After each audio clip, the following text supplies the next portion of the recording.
के जनसैलाब को देखकर शाह ने बुलाई मीटिंग, बिहार छोड़ पहुंचे दिल्ली, बीजेपी में मची अफरा तफरी। आपको बता दें कि राहुल गांधी के लिए जनसैलाब बिहार में देखकर दिल्ली में अमित शाह ने मीटिंग बुला ली है, जिसके बाद भाजपा के तमाम नेताओं ने, जी हां, तमाम नेताओं ने पटना छोड़कर दिल्ली में डेरा डाल दिया है। पहले चरण में राहुल गांधी का ये यात्रा रविवार के एक तरीके से आप कह सकते हैं कि धमाल मचा दिया, और जो नजारा कल देखने को मिला, भीड़ जिस तरीके से इकट्ठा हुई राहुल गांधी के लिए, इस यात्रा के लिए, उससे मोदी शाह के पसीने छूट गए। जिसके बाद अमित शाह दिल्ली में बड़े बड़े भाजपा नेताओं, बिहार चुनाव देख रहे सोशल मीडिया एनालिस्ट, स्ट्रेटेजिस्ट और IT cell head Amit Malviya सबके साथ दिल्ली में एक मीटिंग करने का फैसला लेते हैं। सूत्रों के हवाले से ये बहुत बड़ी खबर निकलकर सामने आ रही है। राहुल गांधी के इस वोट अधिकार यात्रा को देखते हुए, इसमें जिस तरीके से भीड़ उमड़ी है उसे देखते हुए, मतलब उसका कल्पना भी चाणक्य नहीं कर रहे थे, लेकिन उसे देखते हुए अब उन्हें तमाम दिग्गजों को जो अभी बिहार चुनाव पर काम कर रहे हैं, उन्हें अपने आवास पर बुलाना पड़ गया है। उनके साथ अब मीटिंग करनी पड़ेगी अमित शाह को।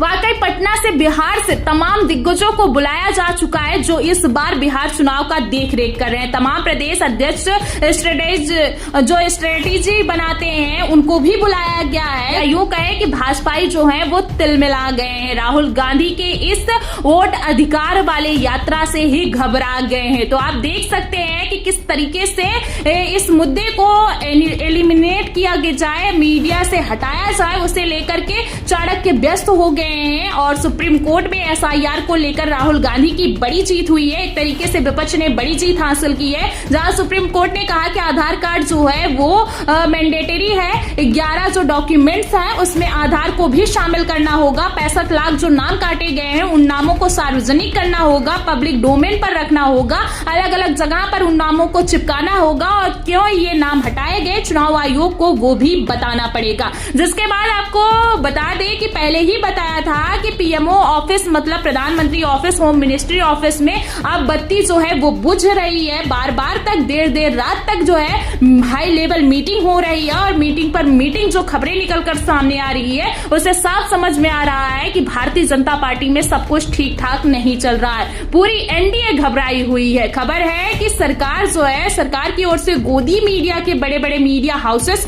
गोदी मीडिया के बड़े बड़े ऑनर्स जो है, एडिटर इन चीफ को बुलाया जा चुका है। उन्हें ब्रीफिंग दी जा रही है कि एसआईआर, चुनाव आयोग, राहुल गांधी, तमाम मुद्दों को दबा दिया जाए। अब सामने बिहार चुनाव है, एनडीए के सहयोगी भी दबाव बना रहे हैं, चाहे नायडू की बात करें, चाहे नीतीश कुमार के विधायकों की बात करें, चाहे चिराग पासवान की बात कर ले। बिहार चुनाव में एसआईआर को और चुनाव आयोग को लेकर के बीजेपी आला कमान पर भयंकर दबाव है। राहुल गांधी ने वोटर अधिकार यात्रा की रैली को संबोधित करते हुए साफ तौर पर कह दिया है कि संविधान बचाने की लड़ाई है। पूरे भारत में आरएसएस और भाजपा संविधान को खत्म करने की कोशिश कर रहे हैं। चाहे नरेंद्र मोदी और भाजपा हर चुनाव जीतते चले जाएं, लोकसभा में हमारा गठबंधन महाराष्ट्र में जीतता है तो 4 महीने बाद उसी महाराष्ट्र में भाजपा गठबंधन जो है जीत जाता है। जब हमने थोड़ी जांच पड़ताल की, मतलब जिस बारे में उन्होंने पहले ही बता दिया था, थोड़ी जांच पड़ताल की तो पता चल गया कि लोकसभा चुनाव के बाद और महाराष्ट्र में विधानसभा चुनाव से पहले 4 महीने के भीतर 1 करोड़ नए वोटर्स जोड़ेगा। और ये सब कुछ धांधली हुई है, कुछ और नहीं।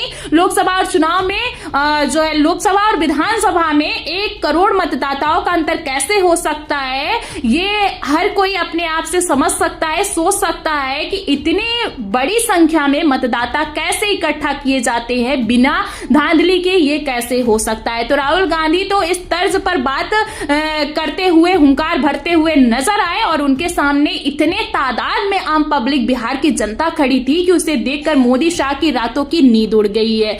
आप देख लीजिए कि किस तरीके से भीड़ नजर आ रही है, और आनंद फानन में इसीलिए जो है अमित शाह को भी दिल्ली में मीटिंग करनी पड़ रही है। बिहार में जितने भी नेता पहुंचे हुए हैं, जितने नेता मौजूद हैं जो बिहार को कंडक्ट कर रहे हैं, बीजेपी की ओर से सबको बुलाया गया है,